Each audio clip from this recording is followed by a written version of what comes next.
The notification pings on my phone had been constant for weeks, a rhythmic digital heartbeat signaling the family's growing excitement. My sister, Sarah, was finally coming home after a grueling 24-month deployment.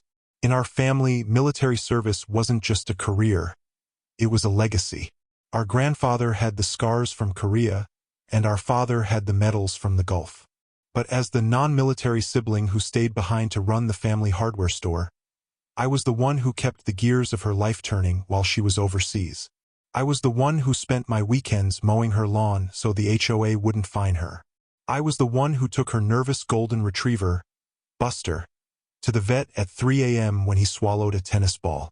I was the one who managed her power bills, handled the leak in her roof, and sent her those carefully curated care packages filled with the specific brand of beef jerky and wool socks she loved.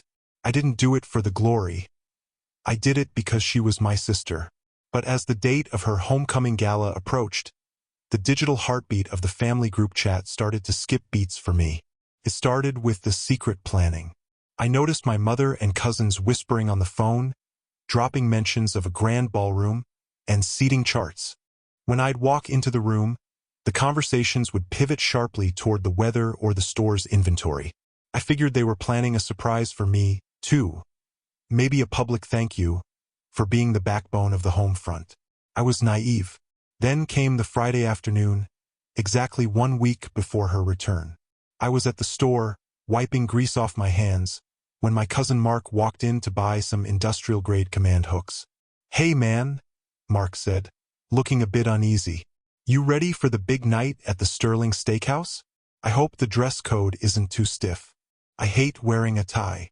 The Sterling Steakhouse, the most expensive spot in the city. My heart sank not because of the luxury, but because I hadn't heard a word about it. "Oh yeah," I lied, my voice steady despite the sudden tightness in my chest. "The Sterling should be great." As soon as Mark left, I pulled out my phone. I scrolled through our shared threads. Nothing. I checked the extended family Facebook group. There it was, an event page titled Sergeant Sarah's Heroic Return, an elite homecoming dinner. I clicked View Guests. My mother was there, my father, all our cousins. Even Sarah's ex-boyfriend from high school had an invite. But my name was nowhere to be found. I wasn't pending, and I wasn't declined. I was simply absent. I was a ghost in the machine of her celebration. I decided to give her the benefit of the doubt. She was stressed, I told myself. She was transitioning back to civilian life. Maybe it was an administrative error. I sent her a private message, keeping it light and supportive. "Hey Sarah, heard through the grapevine about the dinner at the Sterling next Saturday. Sounds like a blast. Just realized I haven't seen the formal invite or the time. Let me know what I need to bring or if I should help with the tab." I watched the typing, bubbles appear and disappear for what felt like an eternity. When the reply finally landed, it felt like a physical blow to the stomach. "Oh hey," the message read. "Look, I've been meaning to talk to you about that. The Sterling has a really strict capacity limit for the private room I booked. I had to make some really tough calls. I decided to keep the guest list limited to the inner circle, the people who were really my emotional anchors during the deployment. You know, the people who understood the tactical stress I was under." I stared at the screen, my vision blurring. Emotional anchors? I was the one who spent hours on Skype with her when she was crying about her CO. I was the one who handled the insurance claim when her basement flooded so she wouldn't have to worry about it while on patrol. I typed back, my thumbs trembling, "Sarah, I've been taking care of your entire life for 2 years. I thought I was part of that circle." Her response was cold, calculated, and stripped of any sibling affection. "Doing chores and paying bills is great, and I'll reimburse you for the dog food, but it's not the same as the brotherhood of service. I need this night to be about the people who truly get it. It's going to be a very specific vibe. I'm sure you understand. We can grab a burger or something, just the two of us, in a few weeks once the dust settles. Don't make this a thing, okay? It's my night. Don't make this a thing." The phrase rang in my head like a siren. She wasn't just forgetting me. She was editing me out of her narrative. To the world, She wanted to appear as the returning warrior surrounded by her elite, peers, and admiring family. The brother who smelled like hardware store sawdust and reminded her of the mundane responsibilities of home didn't fit the aesthetic of her hero's welcome. I didn't argue. I didn't plead. I simply replied with a single word: understood. As the week went on, I watched the family prepare. My mother bought a new silk dress. My father polished his old service medals. They all assumed I was going. They assumed the logistics guy of the family had everything under control, as always. They didn't ask if I had an invite because, in their minds, it was impossible that I wouldn't be there. Sarah had gambled on my silence. She knew I was the reliable one, the one who didn't cause scenes, the one who swallowed my pride for the sake of family peace. She figured I would stay home, keep my mouth shut, and let her have her perfect, curated evening without the clutter of my presence. What she didn't realize was that a house built on a foundation of exclusion cannot stand once the lights go on. She wanted a dinner without her emotional baggage, but she was about to find out that when you cut out the person who holds everything together, the whole celebration starts to fall apart. I stayed home that Saturday. I fed Buster, the dog she had ignored since the moment she stepped off the plane. I sat in my quiet kitchen, the silence heavy and suffocating, while 10 miles away, the inner circle began to gather, unaware that the guest of honor had performed a surgical strike on her own family's heart.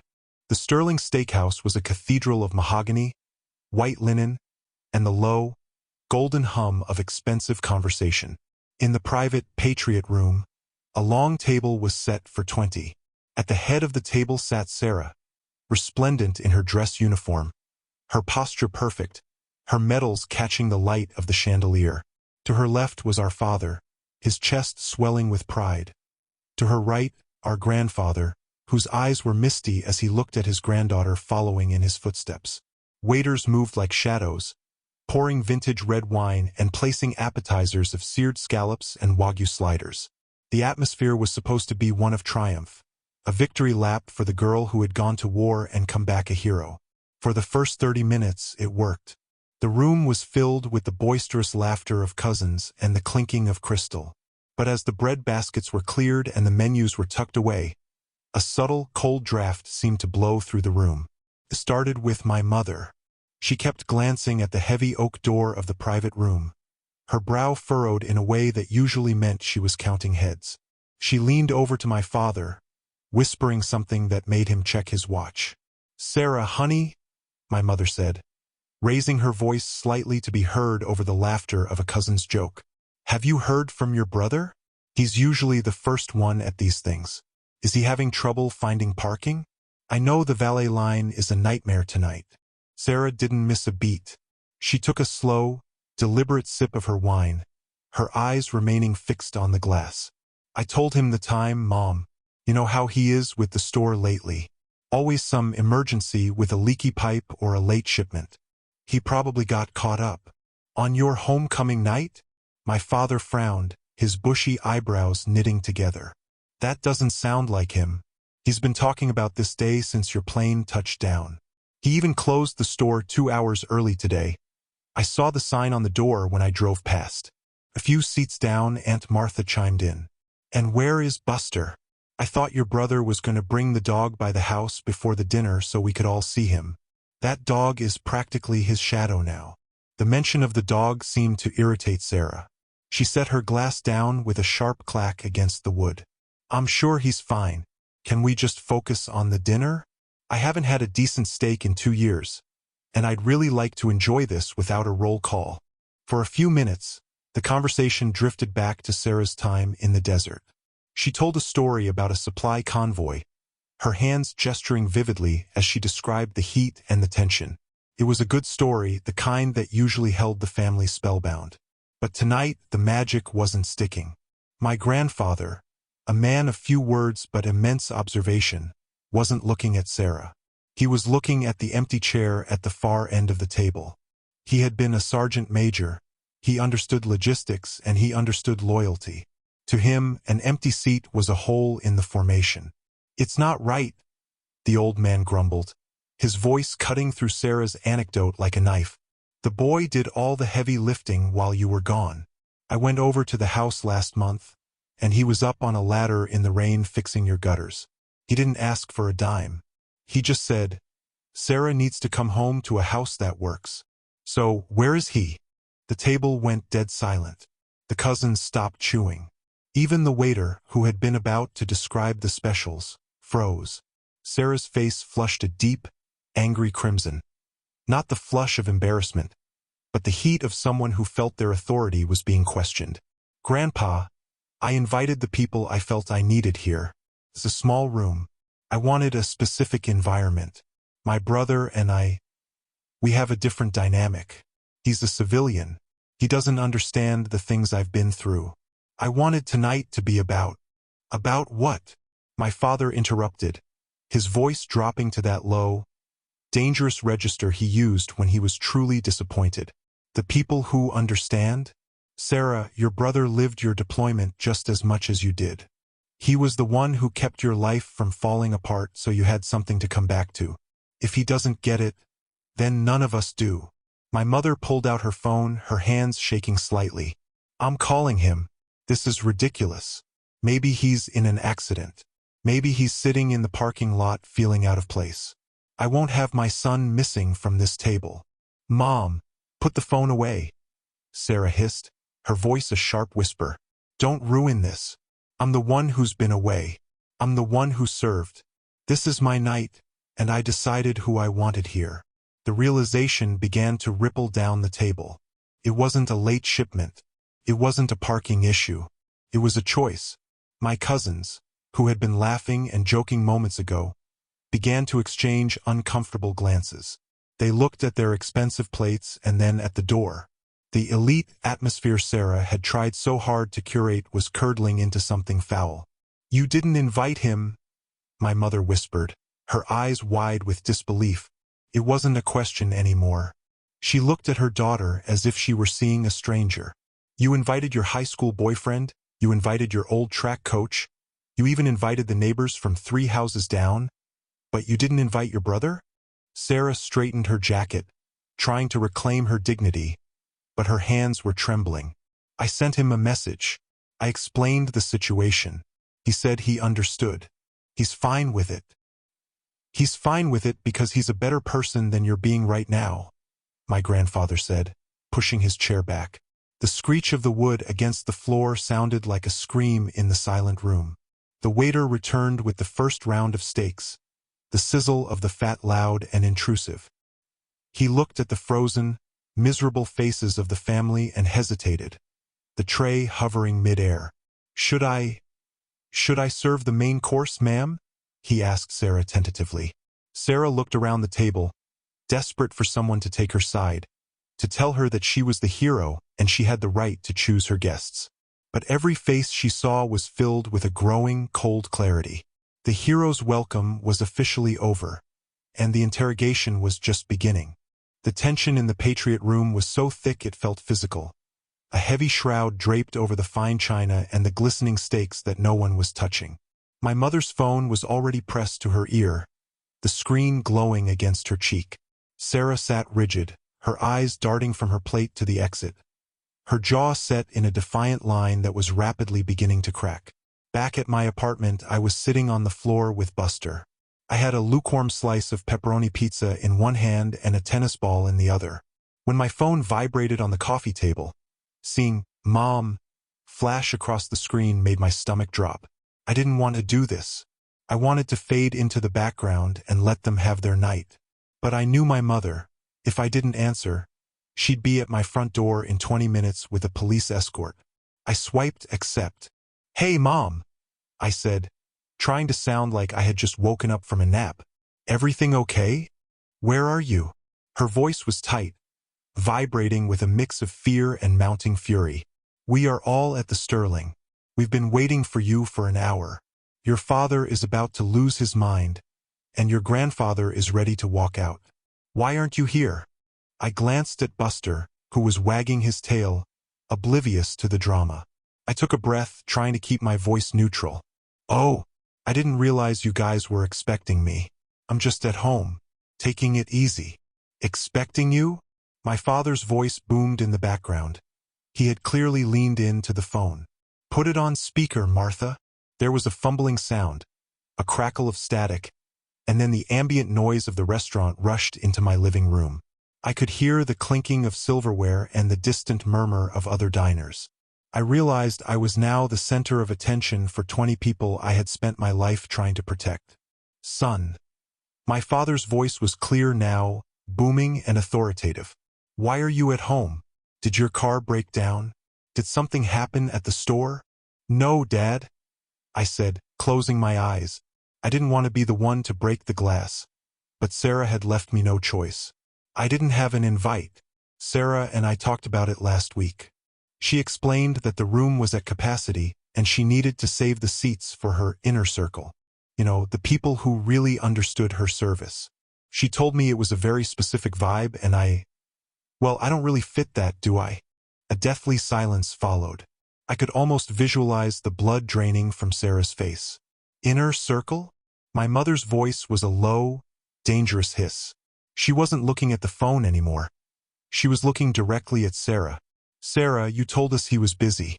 You told us he had a scheduling conflict with a supplier. I just didn't want to make a scene." Sarah's voice broke through, shrill and defensive. I could hear her chair scraping back. "He's being dramatic. I told him we'd do something later. Tonight was supposed to be about the military experience. How is he supposed to talk shop with Captain Miller or understand the jargon? He spent the last 2 years counting nuts and bolts at a hardware store while I was in a combat zone. Counting nuts and bolts?" I finally snapped. The hurt I'd been bottling up for a week surged forward. I didn't yell. My voice was cold, which was always worse. "Is that what you think I was doing, Sarah? I was counting the days until your next R&R. I was counting the dollars in your savings account to make sure your mortgage was paid, so you didn't lose your house while you were in the zone. I spent my weekends under your crawl space fixing a burst pipe so you wouldn't come home to a mold-infested ruin.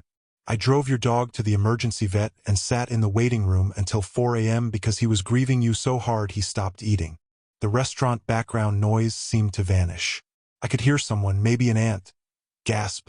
"I didn't ask for a medal, Sarah." I continued, my voice trembling slightly. "I didn't even ask for a thank you. But to be told I'm not part of your inner circle because I didn't wear a uniform? To be told I'm logistics and not family? That's low. Even for you. I sent you a message," Sarah shouted, and I could hear her pounding her fist on the table. "I was honest with you. I told you it was my night. You were honest about your ingratitude." My grandfather's voice rumbled, using the old-world weight of the word for ingratitude. "You used him as a servant for 2 years, and then you treated him like a stranger when it was time to say thank you." "Mom, Dad," I said, wanting to end the nightmare. "Just enjoy the dinner. It's fine. I've got pizza and the dog. Don't let this ruin." "It's already ruined," my father interrupted. His voice wasn't angry anymore. It was flat, resigned, and utterly disappointed. "We didn't come here to celebrate a sergeant. We came here to celebrate our daughter. But I don't recognize the woman sitting at the head of this table right now." I heard a sudden commotion, the sound of multiple chairs moving at once, the clatter of dropped napkins, and the sharp, rhythmic clicking of my mother's heels. "Wait, where are you going?" Sarah's voice was frantic now, the hero persona completely evaporated, replaced by a panicked girl realizing she had pushed too far. "The food is here. I already paid the deposit." "Dad, Grandpa, keep the steak, Sarah," my grandfather said. "You seem to value your inner circle so much. I hope they're hungry, because the family is going to see the person who actually kept this family together." The line went dead. I sat there in the silence of my apartment, the phone still warm in my hand. Buster put his head on my knee, looking up at me with his big, soulful eyes. 10 minutes later, my phone buzzed again. It was a text from my father. "Put the oven on, son. We're bringing the whole party to you. And tell Buster we're bringing him a leftover Wagyu slider, if your sister hasn't thrown it at a wall yet." The silence of the evening was about to be broken, and for the first time in 2 years, the logistics guy was about to be the guest of honor. The Patriot Room, which had been designed to be a sanctuary of military prestige and celebration, transformed into a theater of cold reality within seconds. As the call ended, the silence that followed was more deafening than the shout of a drill sergeant. Sarah remained standing at the head of the table, her hands pressed so hard against the white tablecloth that her knuckles were as pale as the porcelain plates. Her elite guests, the 2 officers she had served with and a few high-level connections she had hoped to impress, sat frozen. They weren't looking at her with the admiration she had spent months imagining. Instead, they looked at her with a mixture of pity and profound awkwardness.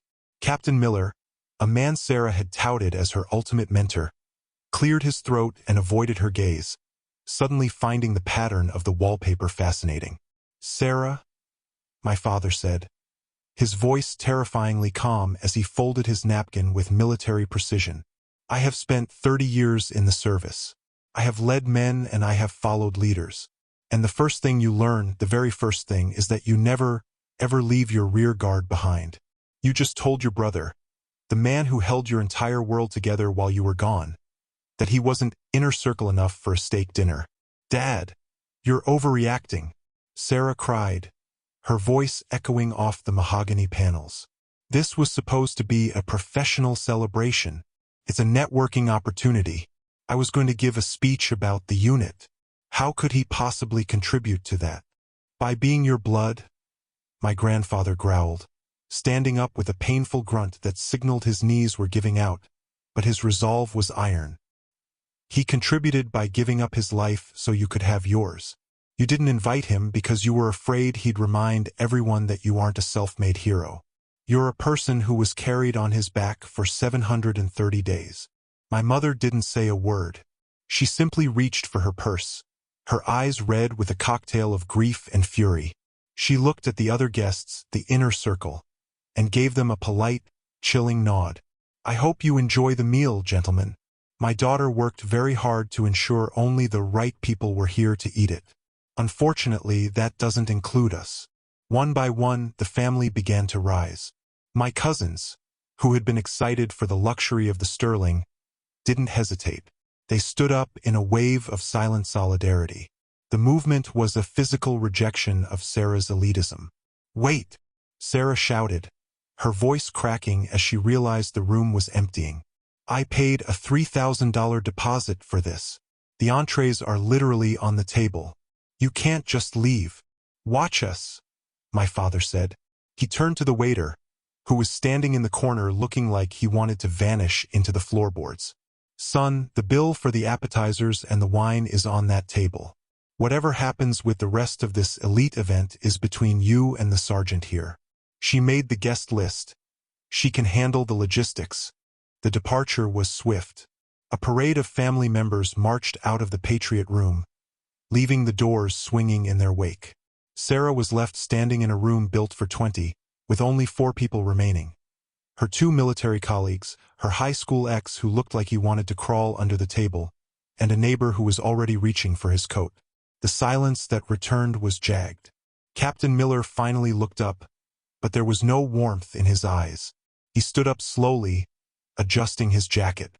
"Sergeant," Miller said, his voice clipped and professional, "I think there's been a misunderstanding of what we value in this brotherhood you mentioned. We value loyalty. We value the people who have our backs when the world is on fire. Your brother sounded like he was your primary support line, and you treated him like an inconvenience. Captain, please," Sarah pleaded, her eyes welling with tears. "I just wanted one night where I wasn't just the girl from the hardware store. I wanted to be Sergeant Miller. I wanted to be respected. Respect is earned through how you treat those who can do nothing for you," Miller replied coldly.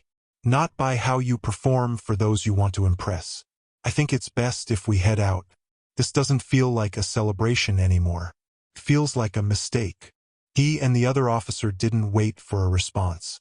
They walked out, their polished boots clicking a rhythmic, final judgment on the floor. The high school ex made a hasty excuse about a morning shift and bolted. Sarah was left alone. The elite homecoming was a graveyard of uneaten medium-rare steaks and half-drunk bottles of Cabernet. The waitstaff began to clear the other tables in the main dining room, the clinking of dishes sounding like a countdown. Sarah sank into her chair, the weight of her medals suddenly feeling like lead. She looked at the empty chair where I should have been sitting, the chair my grandfather had pointed out, and for the first time the reality of her isolation hit her.